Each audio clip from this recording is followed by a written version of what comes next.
बहुत समय पहले की बात है। एक घने जंगल के बीच एक छोटे से गांव में एक साधारण व्यक्ति रहता था। उसका नाम देव था। देव साधारण जीवन जीता था, परंतु उसके मन में हमेशा यह जिज्ञासा रहती थी कि जीवन का असली अर्थ क्या है। उसे बचपन से ही ऐसा महसूस होता था कि उसकी आत्मा को किसी अनजाने लक्ष्य की खोज है। वह रात दिन इस बात पर विचार करता रहता था, आखिर वह कौन है और उसका उद्देश्य क्या है। देव के गांव के निकट एक शांत नदी बहती थी। वह अक्सर इस नदी के किनारे बैठकर ध्यान करता, अपने विचारों में खोया रहता। एक दिन जब वह ध्यान कर रहा था तो उसकी आत्मा को एक अनोखी शांति का अनुभव हुआ। उसे ऐसा लगा कि मानो उसकी आत्मा कुछ गहरे सत्य की ओर आकर्षित हो रही है। इस अनुभूति से प्रेरित होकर उसने निर्णय लिया कि वह अपनी आत्मा की इस खोज को आगे की ओर बढ़ाएगा। देव ने अपने गांव के बुजुर्गों से इस बारे में चर्चा की, लेकिन किसी के पास उसके सवालों का संतोषजनक उत्तर नहीं था। उसने सुना था कि पर्वतों के उस पार एक महान योगी रहते हैं जो परम सत्य के ज्ञाता हैं। देव ने सोचा कि शायद वे ही उसकी आत्मा की प्यास को बुझा सकते हैं। इस निर्णय के साथ उसने अपनी यात्रा को शुरू किया। देव की यात्रा कठिन और चुनौतीपूर्ण थी। पर्वतों को पार करते हुए उसे अनेक बाधाओं का सामना करना पड़ा, परंतु उसके मन में जो ज्ञान की प्यास थी वह उसे आगे बढ़ने के लिए प्रेरित करती रही। वह जंगलों, नदियों और पहाड़ों को पार करता हुआ अंततः उस योगी के आश्रम तक पहुंच ही गया जिनकी वह खोज कर रहा था। योगी का आश्रम एक ऊंचे पर्वत की चोटी पर स्थित था, जहां का संपूर्ण दृश्य अत्यंत ही सुंदर और शांतिपूर्ण था। वहां की शांति और दिव्यता ने देव के मन को तुरंत शांति प्रदान की। योगी ध्यान में लीन थे और देव ने धैर्य पूर्वक उनके ध्यान से उठने का इंतजार किया। जब योगी ने अपनी आंखें खोली तो उनकी आंखों में अपार ज्ञान और करुणा झलक रही थी। देव ने उनके चरणों को प्रणाम किया और अपने मन की जिज्ञासा प्रकट की।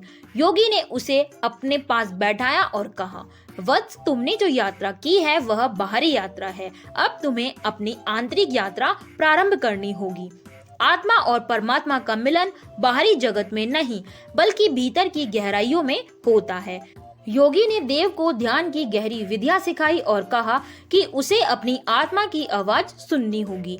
योगी के निर्देशानुसार देव ने ध्यान करना शुरू किया। शुरुआत में उसे बहुत कठिनाइयां आई। उसके मन में अनेक विचार आते थे जो उसे भटकाने का प्रयास करते थे, लेकिन योगी के मार्गदर्शन और अपनी दृढ़ता से वह धीरे धीरे उन विचारों को शांत करने में सफल हुआ। समय बीतता गया और एक दिन देव ने ध्यान में यह अनोखा अनुभव किया कि उसे ऐसा लगा कि मानो उसकी आत्मा एक प्रकाश की ओर बढ़ रही है। वह प्रकाश अत्यंत तेजस्वी और शांतिपूर्वक था।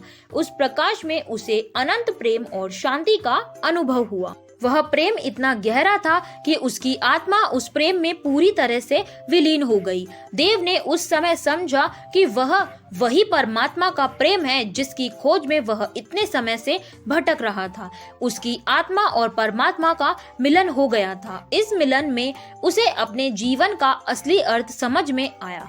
उसे ज्ञात हुआ कि आत्मा और परमात्मा एक ही है, वे अलग नहीं हैं। केवल हमारी अज्ञानता के कारण हम उन्हें अलग समझते हैं। देव ने अनुभव किया कि जब आत्मा अपनी अज्ञानता की परतों को हटा देती है तो उसे अपने असली स्वरूप का ज्ञान होता है। उस समय आत्मा समझ जाती है कि वह परमात्मा का ही अंश है और परमात्मा ही उसके भीतर निवास करते हैं। इस सत्य को जानने के बाद देव के मन में अंततः शांति और संतोष उत्पन्न हुआ। देव ने योगी के चरणों में जाकर उन्हें अपनी अनुभूति बताई। योगी ने मुस्कुराते हुए कहा कि वत्स, अब तुम्हें वह सत्य मिल गया है जिसकी तुमने खोज की थी। अब तुम्हारा जीवन उस सत्य को जीने और दूसरों के साथ साझा करने में व्यतीत होगा।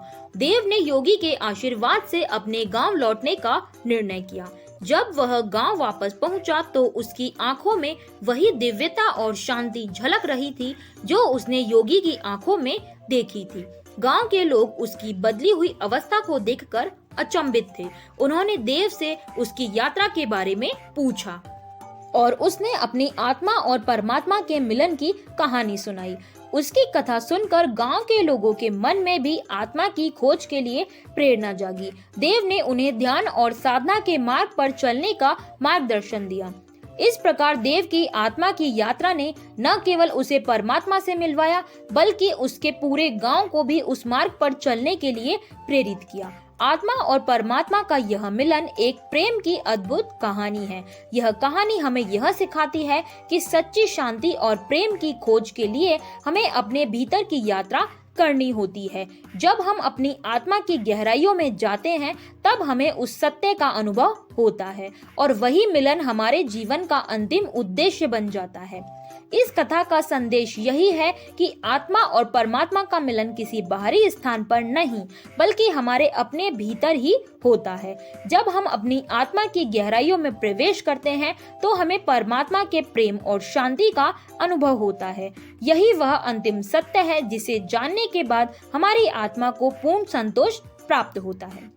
तो दोस्तों, इसी के साथ हमारी आज की वीडियो समाप्त होती है। आपको यह वीडियो कैसा लगा हमें लाइक और कमेंट करके जरूर बताइए और ऐसी ही ज्ञानवर्धक वीडियो देखने के लिए प्लीज हमारे चैनल से जुड़े रहिए। इसके लिए चैनल को सब्सक्राइब करना बिल्कुल भी मत भूलिएगा। मिलते हैं नेक्स्ट वीडियो में, तब तक के लिए जय श्री राम, धन्यवाद।